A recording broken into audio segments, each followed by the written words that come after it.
कहूँगी बेबे विनेश तू हमारा मेडल है ये, या ओलंपिक में वो के कही थी मोदी जी ने 150 रुपया का मेडल बीजेपी ने कही थी ना, यह बात 150 में रुड़ते अंडे हैं।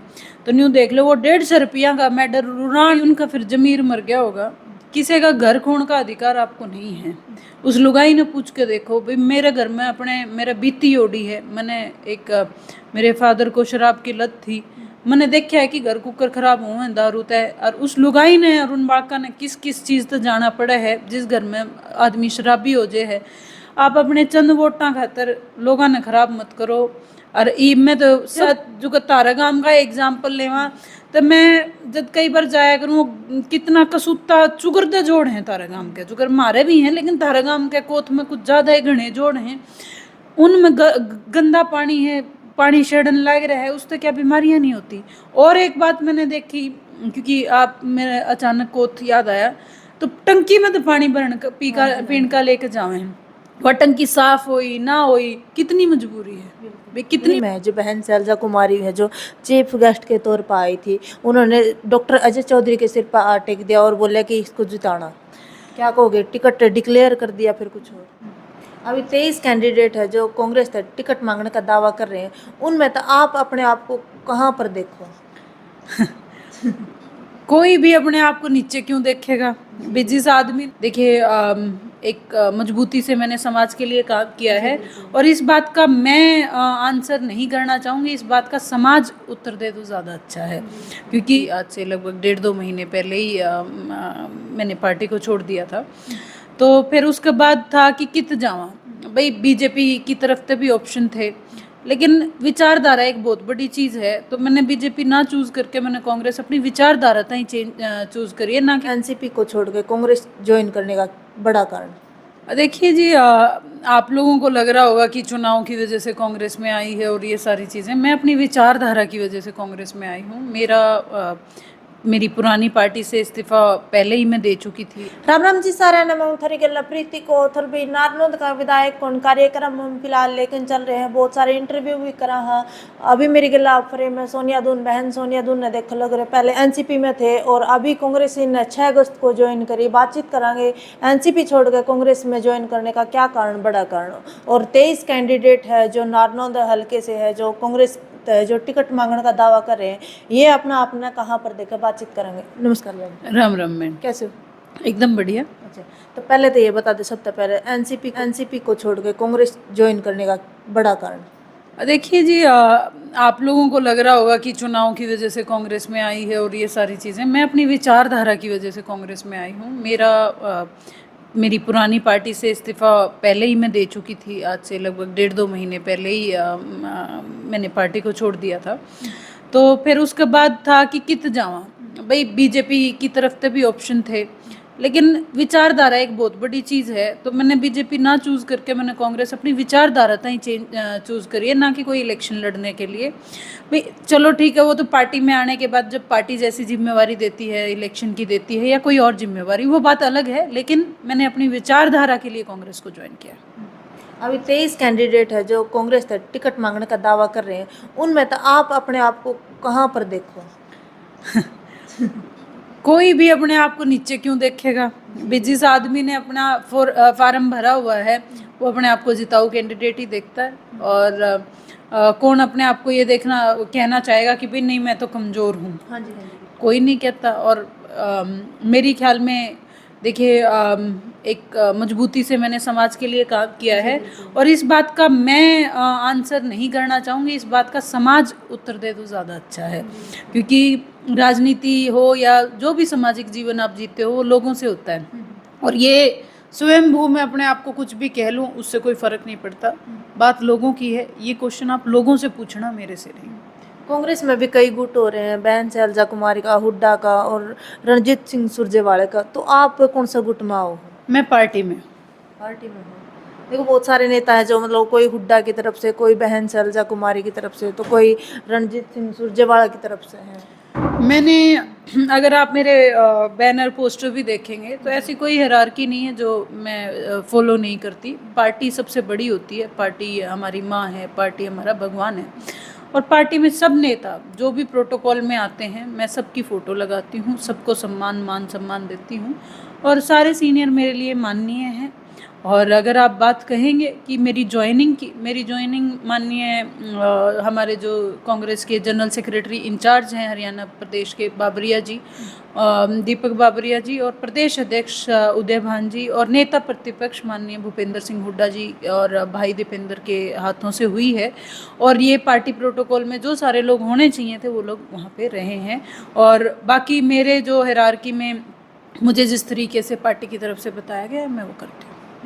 अभी कुछ दिन पहले कांग्रेस की एक बड़ी रैली है जो अपने नारनौंद में हुई थी। उस रैली में जो बहन शैलजा कुमारी है जो चीफ गेस्ट के तौर पर आई थी, उन्होंने डॉक्टर अजय चौधरी के सिर पर हाथ टेक दिया और बोले कि इसको जिताना। क्या कहोगे, टिकट डिक्लेयर कर दिया फिर कुछ और? देखिए मैं अभी नई ही आई हूँ कांग्रेस में और अगर मैं बात करूँ मैंने अपनी जो पुरानी मेरी पार्टी थी उसमें मैंने बड़े सीनियर लेवल पे काम करा है और इस तरीके के निर्णय ये पार्टी के निर्णय होते हैं, किसी एक इंडिविजुअल के निर्णय नहीं होते हैं। तो इस पे अगर पार्टी संज्ञान ले, पार्टी ध्यान दे, भी उसका पार्टी ने दे दिया हो और उसका पार्टी ने ना दिया हो तो वो बात पार्टी करेगी, मेरा करना नहीं बनता है। मैं पार्टी में आज के दिन किसी पोस्ट पर नहीं हूँ या मैं इसी ऑथराइज्ड पोस्ट पर नहीं हूँ कि मैं उस चीज़ पे क्वेश्चन पूछ सकूँ। लेकिन जो हमारे इंचार्ज हैं प्रदेश के, जो हमारे प्रदेश अध्यक्ष हैं, वो संज्ञान में लें और इस बात पे बात करें कि दी जा चुकी है या नहीं दी गई है। काफ़ी समय से है जो आप लोगों के बीच में जा रहे हो, समस्याओं को भी सुन रहे हो। क्या क्या समस्याएं हैं जो लोगों को मतलब फिलहाल देखनी पड़ रही है, उनका सामना करना पड़ रहा है? बड़ा खेद की बात है कि अपने हल्का में या पूरा हरियाणा ही मैं यहाँ पे देखा, मैंने पूरा हरियाणा घूमया है, कई चीज़ों की बाबत मैं हरियाणा में गई हूँ, समाज के बीच में गई हूँ। तो अगर मैं मेनतः नारनौंद की बात करूँ तो अपने तो हर चीज़ की एक कमी है, अपने मूलभूत सुविधाएँ नहीं हैं। स्कूल में मास्टर नहीं है, मास्टर हैं तो बालक नहीं हैं, या बिल्डिंग ऐसी है ढहन न हो रही है, चुगरदा तक गांव चिक्कड़ में दलदल माच रही है, निकासी नहीं है गंदा पानी की। और कुछ जो तारा गांव का एग्जाम्पल लेवा तो मैं जब कई बार जाया करूँ कितना कसूता चुगरदा जोड़ हैं तारा गांव के, चुगर मारे भी हैं लेकिन तारा गांव के कोथ में कुछ ज़्यादा ही घने जोड़ हैं, उनमें गंदा पानी है, पानी शड़न लग रहा है, उससे क्या बीमारियां नहीं होती। और एक बात मैंने देखी, क्योंकि आप मेरे अचानक कोथ याद आया, तो टंकी में तो पानी भरन पीण का लेके जावे हैं, वह टंकी साफ होई ना होई, कितनी मजबूरी है भाई, कितनी मजबूरी वाली बात है। तो ऐसी बहुत बहुत बहुत मूलभूत सुविधाएं हैं जो आपने तो दे ही नहीं गई हैं और जो बहुत आसानी से दे ही जा सकें थी। क्या कोथ में पानी नहीं जा सकता था? बहुत आसानी से जा सकता था। क्यों नहीं पहुंचा आज तक? क्यों ये जोड़ साफ नहीं है? क्यों गंदा पानी की निकासी नहीं है? क्यों स्कूलों में मास्टर नहीं है?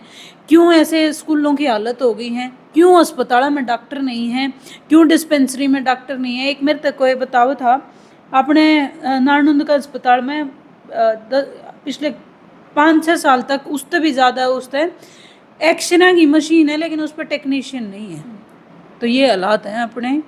और उसमें रोड है, पानी है, एक नाली है, हर चीज़ से आप तंग हैं। ऐसी कोई सुविधा नहीं है जो हम यह कह दें कि भैया तो हमारे पास पूरी है।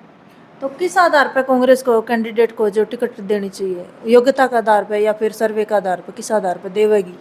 देखिए ये पार्टी तय करती है, जो स्क्रीनिंग कमेटी होती है या CWC होती है, या मैं कहूँ या कोई और कहे, ये हम ऑथराइज्ड लोग नहीं हैं, क्योंकि मैं उस पोस्ट पे नहीं, मैं जिस पार्टी की उस पोस्ट पे थी और मेरा कहना था, मैं कहती भी थी, मैं उस बात में बोलती भी थी भाई वो पार्टी को देखना है। भाई मेरे तो ज़्यादा सीनियर लीडर बैठे हुए हैं, मैं उनको काम करना नहीं बता सकती, ये पार्टी ने डिसाइड करना चाहिए कि किस तरीके से माननीय स्टेट प्रेसिडेंट, माननीय हमारे जो दीपक बाबरिया जी हैं जो इंचार्ज हैं, भूपेंद्र सिंह हुड्डा जी हैं, राहुल जी हैं, ये सब लोग तय करें कि वो किस तरीके से योग्यता के हिसाब से क्या बोलते हैं टिकट देंगे। लेकिन हाँ, सही लोग सामने आने चाहिए, ऐसे लोग सामने आने चाहिए जो जनता में रहकर जनता का काम कर सकें, ना कि दिखावा प्रोपोगंडा रचे कि भी मैं आप कैंडिडेट की कितनी गाड़ी हैं, कितनी बड़ी गाड़ियां में हैं, उस चीज़ ने छोड़ के ने आप उसका स्वभाव, आप उसके बात करने का तरीका, आप उसके हाव भाव, उस तो ज़रूर कैंडिडेट ने देखो। अगर आपको कांग्रेस से टिकट मिल गई और जनता के द्वारा आप विधायक के रूप में चयनित कर लिए गए, तो आपके प्रमुख काम क्या रहेंगे? शिक्षा के ऊपर, स्वास्थ्य के ऊपर, रोजगार के ऊपर? सबसे बड़ा मेरा प्रमुख कार्य जो रहेगा, जो ये स्मैक का जो काम चल रहा है, मतलब बड़ा बीच में अपना शराब बहुत चली थी अपने घर में। इलेक्शन में भी चलेगी जी शराब तो? नहीं जी, मैं आज तक ये बात फकर तक कह सकूँ हूँ, मैंने आज तक कदे किसे तय भी आपने नहीं दीजिए, लेकिन बहुत सारे जो आपने जो नु कहा है कि हम मतलब उच्च दर्जे के जो नेता हैं वो इलेक्शन में शराब बांट रहे हैं। भाई, उनका फिर जमीर मर गया होगा। किसी का घर खोण का अधिकार आपको नहीं है। उस लुगाई ने पूछ के देखो भाई, मेरे घर में अपने मेरा बीती ओडी है, मैंने एक मेरे फादर को शराब की लत थी, मैंने देखा है कि घर कुकर खराब हुए दारू तय, और उस लुगाई ने और उन बाका ने किस किस चीज़ तक जाना पड़ा है जिस घर में आदमी शराबी हो जाए है। आप अपने चंद वोटा खातर लोगों ने खराब मत करो। और ईब में तो सबसे बड़ी लड़ाई मेरी तो नशे के खिलाफ रहेगी, नशे के खिलाफ लड़ूंगी और कोशिश करूंगी कि ये स्मैक और ये सारी चीज़ें तो मैं बिल्कुल बंद कर दूं। और दूसरी सबसे बड़ी चीज़ जो यह चारों तरफ तो यह दलदल बनने लग रही है, इस चीज़ का साफ़ सफाई का ज़रूर, जोड़ साफ, नाली साफ और एक प्रॉपर निकासी होनी चाहिए। शिक्षा की प्रॉपर व्यवस्था होनी चाहिए, स्कूल हैं, बिल्डिंग हैं, सारी चीज़ें। और जो सबसे बड़ी बात रहेगी, मेरी बात जो मैंने पहले भी एक बार कही है, आज फिर कहना चाहूँ, मैं रोज़गार ने गाँव में लाना चाहूँगी और गांव की तरफ, ताकि मेरे जो हल्के के लोग, मेरे जो गांव के लोग गांव छोड़ छोड़ के शहर में जावे हैं, और आजकल तो विदेशों में किले बेच जान लगे, ज़्यादा नहीं तो उनको इतना ज़रूर गांव के गांव में कमाने को मिल जाए कि उनका घर चल जाए। बहन विनेश फोगाट पे क्या कहोगे? अब परसों बहन विनेश फोगाट है जो भारत लौटी है, कांग्रेस के बड़े नेता जो दीपेंद्र सिंह हुड्डा जी है उनको एयरपोर्ट पर लेने गए थे, लेकिन अन्य पार्टियों के नेताओं के बयान आए हैं कि ये दीपेंद्र सिंह हुड्डा का जो राजनीतिक स्टंट है। देखिए, अपने गाँव में एक कहावत है, बिना हड पैरा की जीभ है, किमन किमें तो बोलेगी, और 100 आदमी 100 बात। तो मैं ऐसे टूची सोच रखने वाले नेताओं पे ध्यान नहीं देना चाहती। और मैंने ये बात दीपेंद्र भाई को बोली थी जब मैंने ज्वाइन किया था पार्टी। मैंने कहा जी, मैंने बड़ा फ़ख्र से कहती हूँ कि मैंने पवार साहब की पार्टी के लिए काम किया है, क्योंकि उन्होंने महिलाओं के लिए काम किया है। अगर आप देखेंगे, मेरे नेता पवार साहब ने हमेशा महिलाओं के लिए काम किया है, कई ऐसे बड़े सराहनीय काम करें। तो मैंने कहा जी, मुझे फ़ख्र है कि मैं फिर से एक ऐसे नेता की लीडरशिप को ज्वाइन कर रही हूँ कि जो महिलाओं के लिए सोचता है, महिलाओं के लिए काम करता है, और उस स्टेट में करता है जड़े लुगाई मतलब उतनी बड़ा महत्व नहीं रखती। हाँ, आपने ज़रूर रखा है। और मैं तो यह बात कहूँगी, बेबे विनेश, तू हमारा मेडल है। ये या ओलंपिक में वो के कही थी मोदी जी ने, 150 रुपया का मेडल बीजेपी ने कही थी ना, यह बात 150 में रुड़ते अंडे हैं। तो न्यू देख लो, वो 150 रुपया का मेडल रुरान कहकर आपने अपना देश का नाम बदनाम करवा लिया। तो एक लुगाई तय, एक छोरी तय, सरकार कितनी डर्स का है सत्ताधारी पक्ष, तो आपने देखना चाहिए। और यू हरियाणा का खून है, यू डरान पाव है तो न्यू डराया करे, जो कर विनेश ने डरा रखे हैं। और भाई दीपेंद्र का धन्यवाद कि मारे छोरियां गलत खड़े हुए जब जब जरूरत पड़ी। एक और आपने मुहिम छेड़ रखी, गांव की गांव में शादी, गोत्र की गोत्र में शादी, जिसके लिए आप और ज़्यादा जाने गए समाज में एक आपने अलग सी अपनी जगह बना ली, छवि बना ली है। उस पर आपका क्या प्रतिबंध रहेगा अगर आप विधायक बन गए तो? मैंने जो कहा है, मैं वो लड़ाई अपनी कंटिन्यू करूंगी, आगे भी लड़ूंगी। और मेरी पूरी कोशिश रहेगी भी कांग्रेस की सरकार आते ही मैं इस बात को कानून का रूप देने में सक्षम रहूं, या लड़ाई में ज़रूर लड़ूंगी। और रही बात इस चीज़ की, भाई मैं, आप कह रहे थे विधायक और ये सारी चीज़ें, विधायक बनूं ना बनूं, लेकिन ये ज़रूर है, समाज की बेटी बनकर ज़रूर रहूँगी। और समाज में मुझे अगर कुछ बुरा दिखेगा, मैं उन लोगों में नहीं हूँ कि चुप होकर घर बैठ जाएंगी, मैं तो बोलूँगी, मैं तो लड़ूँगी। ठीक है जी, धन्यवाद। अपनी तरफ तो आप कुछ कहना चाहते हो? बस एक ही बात कहूँगी, इबगन बटियों मत, जात पात के नाम पर मत बंटियो। या बीजेपी है बहुत बांटेगी और बहुत और कोशिश करेगी, ये तो हर तरीके के हथकंडे अपनाएंगे। आपन है आंख बंद करके कांग्रेस तो वोट करना है, क्योंकि पाछे किसी पार्टी तो वोट करके अपन देखा था कि शायद यू और वो जमुना पार भेजने कमे थे, इम खुद जमुना पार भी जाएंगे और जमुना तागे गंगा पार भी अपन छोड़ के आने हैं। ये अपनी जिम्मेवारी है ये दिखाना बीजेपी को। अगर समाज में किसान के साथ, मजदूर के साथ और उनके बच्चों के साथ बुरा करोगे तो यो हरियाणा है, यो हरियाणा जब अपनी आई पा जावे ना, इन तो मैं नहीं छोटे थे वह लुटेरे पहला आए थे सदियां पहला, तो हमने तो छोटे ही किए। तो भाई बहन सोनिया दून ने फिलहाल मेरे गला फ्रेम में देख लग रहे बातचीत करी है, तो आपकी क्या राय इस वीडियो के प्रति? आपने आपकी राय जो सब कमेंट के जरिए जरूर रखनी है, और नारनौंद में आप कौन सा चेहरा देखना चाहो भी कमेंट बॉक्स में जरूर रख दिए। मिलते हैं नेक्स्ट वीडियो में। जय हिंद, वंदे मातरम।